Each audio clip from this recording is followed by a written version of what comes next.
శంకర్ గౌడ్ అంతిమ సంస్కారాలపై సందిగ్ధత నెలకొంది.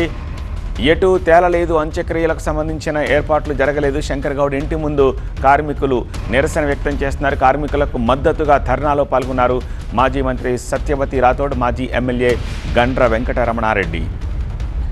ఆర్టీసీ కోసమే తన భర్త ప్రాణాలు తీసుకున్నాడని అంటున్నారు శంకర్ గౌడ్ భార్య హేమలత. డిపో ముందుకు తీసుకెళ్తేనే ఆయన ఆత్మకు శాంతి చేకూరుతుందని అంటున్నారు. ఆర్టీసీని ప్రభుత్వంలో కలపాలని ఆమె కోరుతున్నారు. రిమాండ్ చేసేటోళ్ళను సస్పెండ్ చేస్తాము, లేకపోతే రిమూవ్ చేస్తామని 2-3 సార్లు చెప్పిండ్రు. అది టెన్షన్ బాగా అయింది. దానికి ఎక్కడ రిమూవ్ చేస్తారు ఎట్లా అని అది టెన్షన్ బాగా పట్టుకున్నది. ఎట్లా చేసి మాకు కార్మికులకు న్యాయం చేయాలని ఆ పని చేసుకున్నాడు ఆయన. అదేమి చేయలేదు. గవర్నమెంట్లో కలపాలి సార్ కంపల్సరీ. అంతగానో చనిపోయిండ్రు కదా, అంత ఆయన ఇట్లా కార్మికుల కోసానికే చనిపోయిండు ఆయన. ఇప్పుడు కూడా వాళ్ళు 1-2 సంవత్సరాలు మేనిఫెస్టోలు ఏం పెట్టిండ్రు, మేము గెలవంగానే మేము ఆర్టీసీలు కలుపుతామని చెప్పిండ్రు కదా గవర్నమెంట్లో. ఇంకా కలపడానికి ఇప్పుడు 2 సంవత్సరాలు అవుతుంది. ఇంకెప్పుడు కలుపుతాడు? ఒక్కొక్కరు జీతాలు సరిగ్గా లేక మస్తు ఇప్పటికని. కాకపోతే ఏంటి, ఎలక్షన్లు పెట్టమన్నారు. అన్నిటికీ ఎలక్షన్ డిపార్ట్మెంట్కి ఉన్నాయా అండి? ఆర్టీసీలకు ఉన్నాయా ఎలక్షన్లు? వేరే ఎలక్షన్లు వద్దంటాడు, ఆర్టీసీలా గవర్నమెంట్లో కలపడు. మరి ఏంది ఈయన కథ? వచ్చిండు మీకు బాగా చేస్తాము, నేను అన్ని సేవ చేస్తా, మీకు అది చేస్తున్నా ఇది చేస్తున్నా, ఏం చేసిండు ఆయన?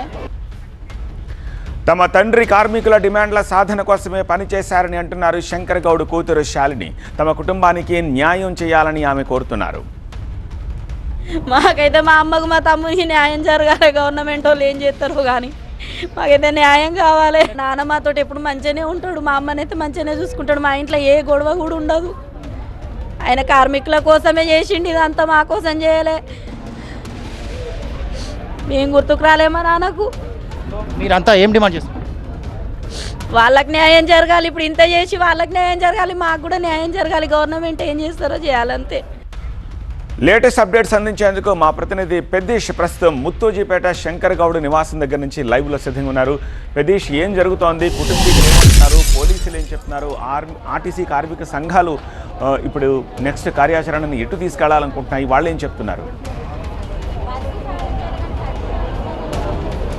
శంకర్ గౌడ్ అంతిమ సంస్కారాల నేపథ్యంలో ఉత్కంఠ ఉద్రిక్తత కొనసాగుతుంది. ఇంకా అంతిమ సంస్కారాలు ఎక్కడ చేస్తారు, ఎక్కడ నిర్వహించాలనే దానిపైన మాత్రం ఇంకా సందిగ్ధత కొనసాగుతుంది. ఎందుకంటే ఆర్టీసీ కార్మికులు మాత్రం, ఎందుకంటే ఆయన 21 సంవత్సరాలు ఆయన శేష జీవితం మొత్తం కూడా నర్సంపేట డిపోలోనే గడిపారు, నర్సంపేట డ్రైవర్గానే కొనసాగారు. కాబట్టి ఒక్కసారి ఆయన కనీసం 5 నిమిషాలు ఆయన డెడ్ బాడీని నర్సంపేట డిపోకు తీసుకెళ్ళి అక్కడ నివాళులు అర్పించే అవకాశం కల్పించాలని చెప్పి ఆర్టీసీ కార్మిక లోకమంతా కోరుతుంది. కుటుంబ సభ్యులు ఆర్టీసీ జేఏసీ అంతా ఇక్కడికి చేరుకొని పోలీసులను కోరుతున్నారు, ప్రాధాన్యపడుతున్నారు. కానీ పోలీసులు మాత్రం ఇప్పటివరకు ఎట్టి పరిస్థితుల్లో ఇక్కడి నుంచి డెడ్ బాడీని కదిలించే ప్రసక్తే లేదని చెప్పి పోలీసులు చెప్తున్నారు. ఎందుకంటే ఇక్కడి నుండి డెడ్ బాడీని తరలిస్తే ఖచ్చితంగా లా అండ్ ఆర్డర్ సమస్య తలెత్తుతుందని చెప్పి పోలీసులు వారిస్తున్నారు. ఈ నేపథ్యంలోనే ముత్తోజిపేట గ్రామంలో ఉద్రిక్తత కొనసాగుతుంది. ఇప్పటివరకు అయితే అంతిమ సంస్కారాలకు సంబంధించిన ప్రక్రియ, ఆ ప్రాసెస్ ఇప్పటివరకు అయితే స్టార్ట్ చేయలేదు. కుటుంబ సభ్యులు కూడా వారు కూడా అదే డిమాండ్ చేస్తున్నారు. ఎందుకంటే తన తండ్రి ఇప్పుడు ఎవరైతే శంకర్ గౌడ్ ఉన్నారో ఆయన జీవితం మొత్తం ఆర్టీసీకి అంకితం చేశారు. కాబట్టి నిన్న ఆత్మార్పణ చేసుకున్న చోట 5 నిమిషాలైనా తండ్రికి అంతిమ సంస్కారాల సందర్భంగా నివాళులర్పించే అవకాశం కల్పించాలని చెప్పి కొడుకు, అదేవిధంగా ఆయన భార్య హేమలత కూడా కోరుతున్నారు. ఇక్కడ ఆర్టీసీ కార్మికులు వారంతా ఏం డిమాండ్ చేస్తున్నారు తెలుసుకుందాం. చెప్పండి, మీరు ఈ సందర్భంగా ఏం కోరుతున్నారమ్మా? మేము ఆయనకు సంతోషంగా నివాళులర్పించుకోవడానికి మాకు డిపో దగ్గరికి తీసుకోవడానికి కోరుకుంటున్నాం సార్. మేము పొద్దున్న 7 గంటలకు వచ్చి మేము నెమ్మదిగానే సార్ని అడిగినాము, రిక్వెస్ట్ చేసినాము, ప్రాధాయపడ్డాము. ఆయన ఒప్పుకోలేదు. కాళ్ళ మీద పడి మేము ప్రాధాయపడ్డాం సార్. పోలీసు వాళ్ళ కాళ్ళ మీద పడి కూడా ప్రాధాయపడ్డాం, అయినా ఒప్పుకోలేదు. మేము పంపించమన్నారు. అసలు ఆయన చనిపోవడానికి కారణమే ప్రభుత్వం సార్. ప్రభుత్వం ఇది ఆయన ఆత్మహత్య కాదు, ప్రభుత్వం చేసిన హత్య సార్. ఇది అధికార పార్టీ చేసిన హత్య. అంటే ఇప్పుడు మీరు పోలీసులతో మాట్లాడారు కదా, పోలీసులు ఏమంటున్నారు? నివాళులర్పించడానికి ఒప్పుకుంటున్నారు? పంపించనని ఉంటున్నారు సార్. అసలే పంపించాం మేము. మీరు ఎంతమంది కార్మికులు వస్తారో ఇక్కడికే వచ్చి మీరు నివాళులర్పించండి కానీ మేము అక్కడికి పంపించాం. ఎందుకు పంపించారు సార్ అంటే అది రాజకీయం చేస్తారమ్మా. అక్కడ రాజకీయంలో మొత్తం మీ పేరు చెప్పుకొని రాజకీయం వాళ్ళు దాన్ని వేరే విధంగా వాడుకుంటారమ్మా అని చెప్పించారు సార్. మేము చర్యలు తీసుకోము. మేము ఎలాంటి అది కానీ మీరే ఎంతమంది ఫోర్స్ ఉంటే అంతమంది ఫోర్స్ తోటి అంబులెన్స్లు ఎక్కించి మీరే ఫోర్స్ తోటి రండి సార్. వెనుక మేము అందరం వస్తాము.